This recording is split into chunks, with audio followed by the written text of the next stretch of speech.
That's half the credit unions today are going to be gone. Right. Okay. And I told the board, do you want to be a survivor? And if you are, this is what it's going to take to get you to the next level.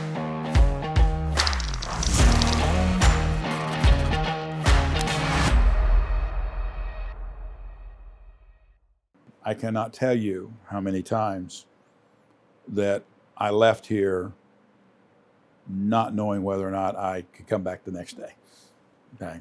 Because of the board, just the headwinds there. Oh, yeah. Wow. And I kind of hate to say this, but almost to the point of my attorney had to talk to the board. Wow. Okay, because of contract violations. It resulted in the board chairman left on his own. Other board members, when they came up for re-election, did not get re-elected. Sure. Today, my current board chairman is the only member of that existing board when I came back. Wow. Of how many total board members? They're 9. Okay. They're 9. We turned over all of them, 8 of them. Right. And some of those seats we turned over more than once. Wow.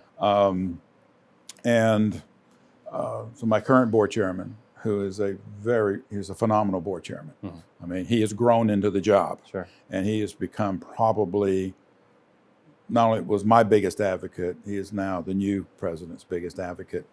So that was a long time coming. I don't wish that on anybody, sure. But NCUA did not want to remove the board because they were afraid it might cause a run on the credit union when they removed senior staff. Right. But hindsight, my point to the regulator, I said, with all due respect,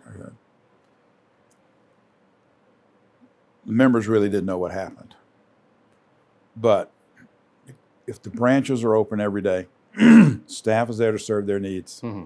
the credit union is meeting their needs, they really don't care what happens high up. Sure. They really don't. And it was really not in the press, so we didn't get caught in a slow news day, and right. It was kind of like it happened, and it was being taken care of, and pretty much everybody outside was pretty much oblivious to what was going on. Good. So a lot, I came on board, Jim's back, so to speak. Right. Being a native Charlestonian, it's nice being back in the area. Oh, yeah.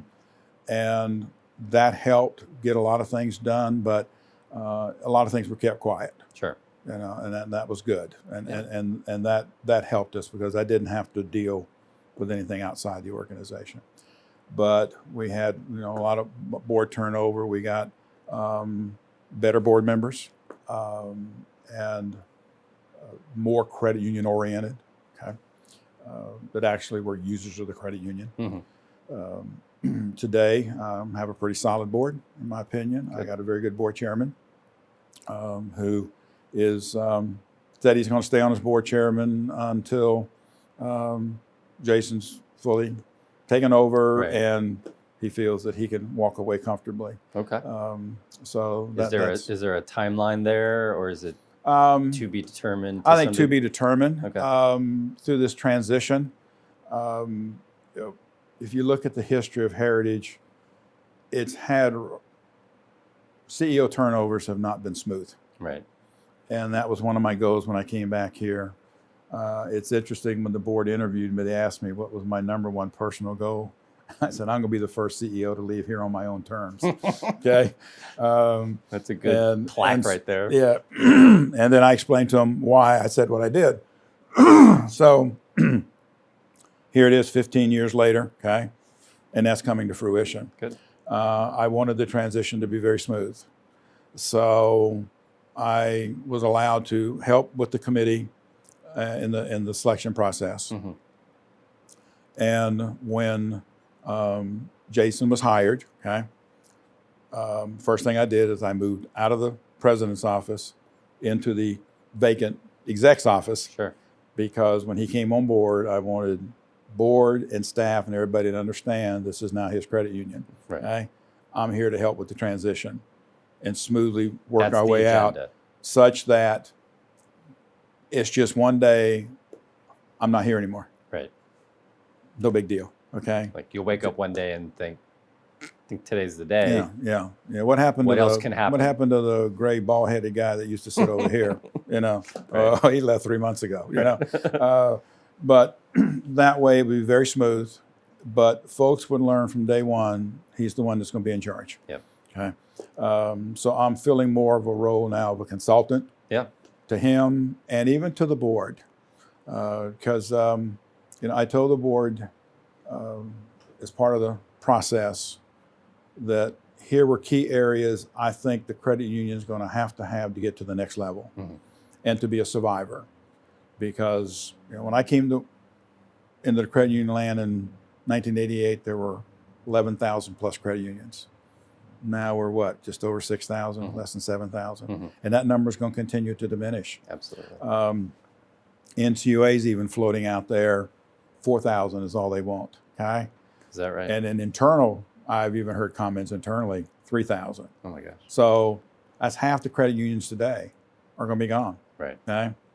And I told the board, do you want to be a survivor? And if you are, this is what it's going to take to get you to the next level, and this is the type CEO you got to have to get you to the next level. Right. And Jason fit that bill perfectly. Great. I'd had the opportunity. I knew him in advance. I had the opportunity to work with him when we were both on the Consumer Financial Protection Bureau's Advisory Council for credit unions. Very sharp, very knowledgeable individual. Much younger. Yep. Still got a lot more fight in him. Yeah. I think I'd met him. We had an opportunity to meet him back at in I think February. I'm 2 months short of my 70th birthday. I'm tired. Wow. All right. I've paid my dues. That's a good I've paid my milestone dues. there. Yeah. So as my wife says, her biggest fear now is she's going to have twice as much husband right. and half as much income. So pick up a hobby or something. Exactly. But we'll get to spend more time and do things that we've. And it sounds like there's a couple grandkids in actually I have five.